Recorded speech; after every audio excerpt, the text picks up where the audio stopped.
He hadn't spoken in 38 days, not to a soul, not even to himself. The world moved, laughed and wept around him, but Thomas Langley sat silent on the same worn bench, watching nothing until the bird came. Every morning, just after sunrise, Thomas dragged his heavy coat over his shoulders and stepped out of his silent house.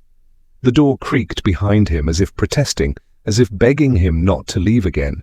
Not because it feared for him, but because it was tired of grieving, too. He would walk the same path, down Willow Avenue, past the iron-wrought gates of Ashfield Park, and into the garden of statues and forgotten stories. His footsteps made no sound on the old gravel trail anymore. Even the pigeons had stopped scattering at his approach. He had become a ghost among the living. It had been 38 days since Caroline died. 38 days since her laughter last danced through their kitchen.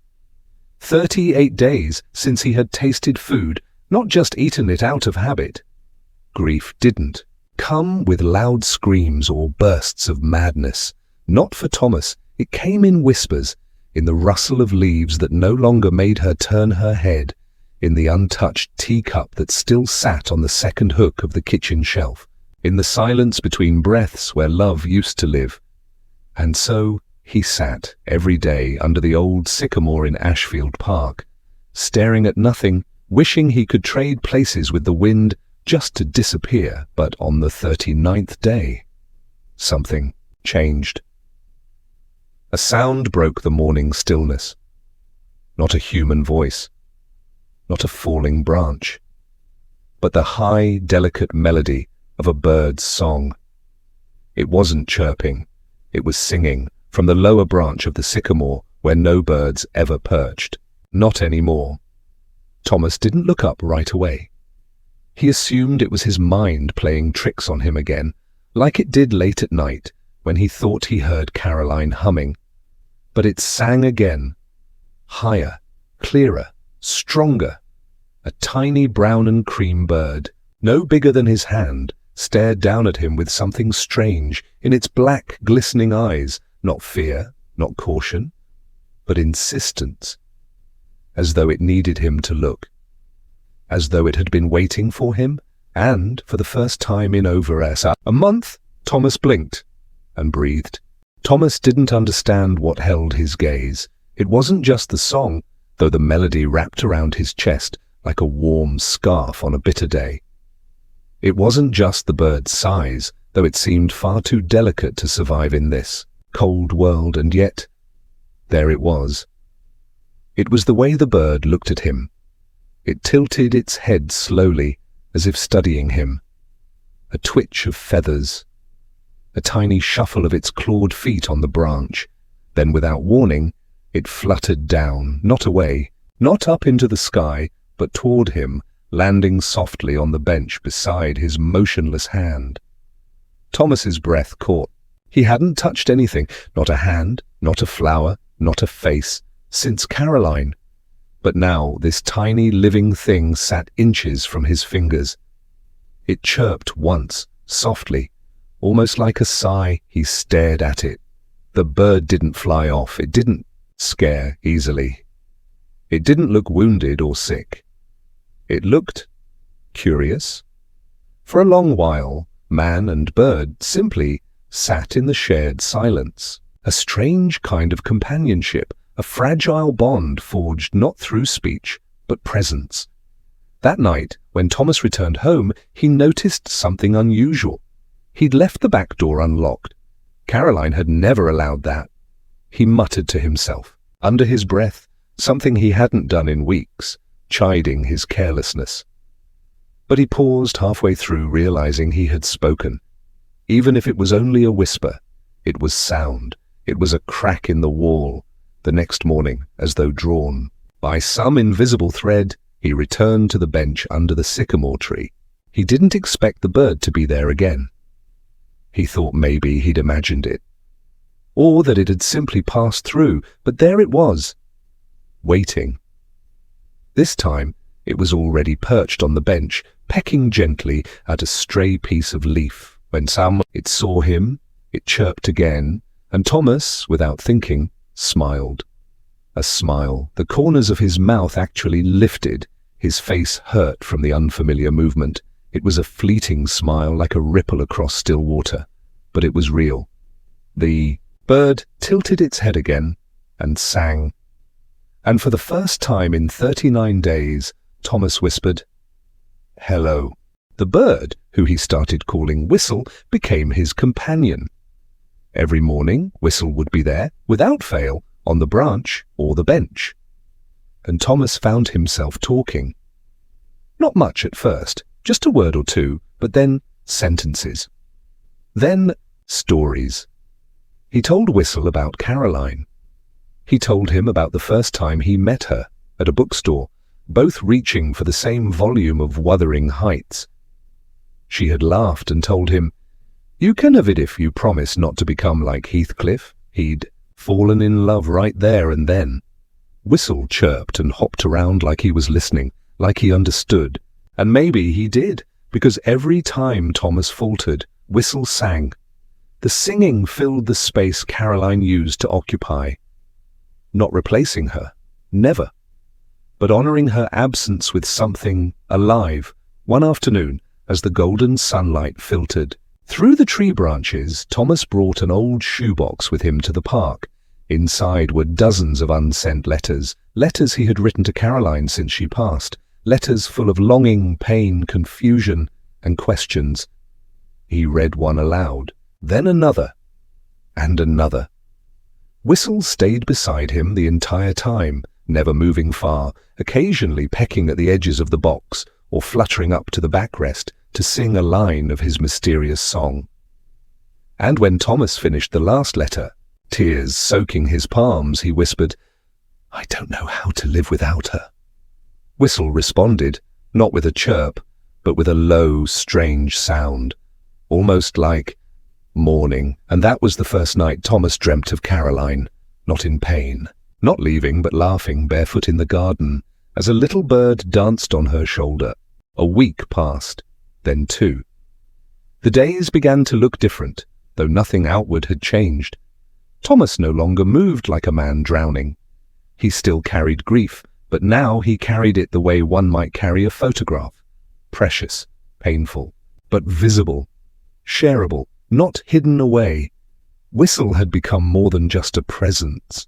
He was a rhythm in Thomas's day, a reminder that something still chose to stay, that life, though cracked and frayed, still had a voice. On the 21st morning since Whistle's arrival, Thomas arrived at the bench with something new. Small picture frame. Inside it, an old photo, Caroline in her gardening hat, kneeling in front of her rose bushes, dirt smudged on her cheek, joy bursting from her face. He propped the frame on the bench beside him. "I wish you could have met her," he said softly to Whistle. "She used to hum when she worked, off-key, never the same tune twice." "You'd have liked that." Whistle hopped down from the branch and stared at the photo. Then something strange happened.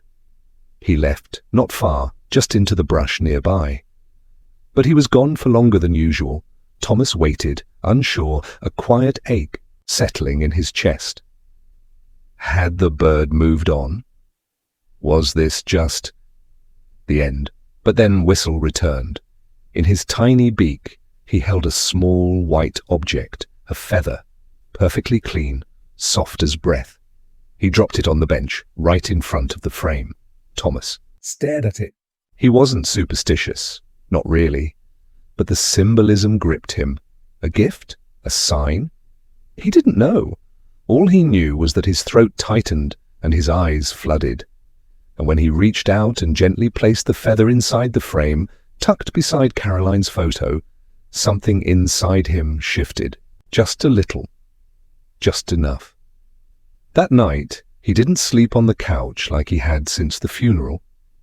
He went upstairs, to their bedroom. He lay in the bed they'd shared, under the quilt she made, and for the first time in weeks he whispered, not why, but thank you. A month later, as the first hints of spring began to edge the branches, Thomas met someone new. He was sitting in his usual spot under the sycamore, reading an old letter aloud to Whistle, when he heard footsteps approach, light, tentative. He looked up and saw a young woman with an easel under her arm and a satchel of brushes over her shoulder. She looked hesitant. "Sorry," she said, gesturing to the tree. "Do you mind if I sketch here? I come by sometimes, and this spot always speaks to me." Thomas nodded. "Of course." She unfolded her easel a few feet away and set to work. Whistle chirped once and hopped to the far end of the bench, as if approving. They sat in companionable silence for a while. Then she spoke again. "You come here often," she said gently. "With the bird, I've seen you." Thomas smiled faintly. "He's the one who comes. I just follow." She smiled back, her eyes soft. "Do you talk to him?" "Yes," he said. "Every day." "Does he listen?" Thomas looked at Whistle, who was now pecking playfully at a twig. "Better than most people." She hesitated. I lost someone too, my brother. 2 years ago. I didn't speak to anyone for months. Until one day, I painted him from memory. It felt like I brought a piece of him back. He nodded. "I write letters." They talked more that day, and the next. Her name was Lily. She painted emotions, she said, not faces, feelings, moments. And slowly, Thomas realized he could talk about Caroline without breaking. He could say her name, and instead of shattering, he felt her echo beside him. Gentle, persistent, like the song of a bird. Weeks passed, then months. The bench under the sycamore became a place of healing, not just for Thomas, but for Lily too. They met there nearly every day. Sometimes they spoke, sometimes they just sat, watching the way Whistle danced through the air, occasionally perching on Lily's easel as if critiquing her brushstrokes. One morning, Lily arrived with a canvas wrapped in brown paper. She looked nervous. "I painted something," she said, placing it gently on Thomas's lap. "I wasn't sure if I should show you, but it felt like it belonged to both of us." Thomas hesitated. His hands trembled slightly as he unwrapped the canvas. The painting took his breath away. It was a field of wildflowers, Caroline's favorites. In the middle of it stood a figure, her back turned, arms raised toward the sky. A bird circled above her, its wings spread wide, casting a long shadow in the shape of a heart. He knew it was Caroline. He couldn't see her face, but he felt her. Tears blurred the colors as Thomas looked at Lily, unable to speak. "I imagined her there," she whispered, "free, waiting for you to smile again." He hugged the painting to his chest and cried, not with despair, but with release. Later that day, Whistle didn't sing. He sat silently on the bench beside Thomas, his head low, his tiny body unusually still. It worried Thomas, though he said nothing. As the sun dipped low, Whistle hopped closer, brushing his soft wing against Thomas's wrist. Then, as if saying goodbye, he fluttered up into the sky. He circled once, twice, 3 times over the sycamore tree. Then he vanished into the horizon. Thomas stared after him, a strange ache blooming in his chest. He didn't come the next day, or the day after. Whistle never returned, but he had left something behind, a quiet legacy woven into the fibers of Thomas's life. The bench was no longer a shrine of sorrow, but a memorial of growth, of remembering without drowning. Thomas still visited the park every day. Sometimes Lily joined him. Sometimes he brought his letters, reading them aloud, not to ask why, but to say, "I remember. I carry you forward." The framed photo of Caroline with the tiny white feather now rested on his fireplace mantel. Friends who visited always asked about the feather. Thomas would smile and say, "It's from the one who reminded me how to live." Months later, Thomas found an old journal Caroline had kept tucked beneath her side of the bed. Inside, among recipes and dried flower petals, was an unfinished poem, just a few lines. If ever I go where you cannot find me, look for the songs that drift through trees. A feather may fall when I whisper near, to tell you, darling, I'm still here. His hands shook as he read it. His tears returned, not from loss, but from wonder. Whistle hadn't just wandered in from the cold. He had been sent. Years passed. Thomas aged as all men do. His steps slowed, his hair greyed. But his heart remained full of memories, of letters, of music. One autumn morning, long after the leaves had turned gold, Lily arrived at the bench to find it empty. Only a note remained, tucked beneath a smooth stone. Gone to meet the one I've been writing to all these years. Don't be sad. Keep painting what hearts feel. And if you ever hear a song on the wind, listen. It might be him this time. Lily sat alone on the bench that day. But she wasn't really alone.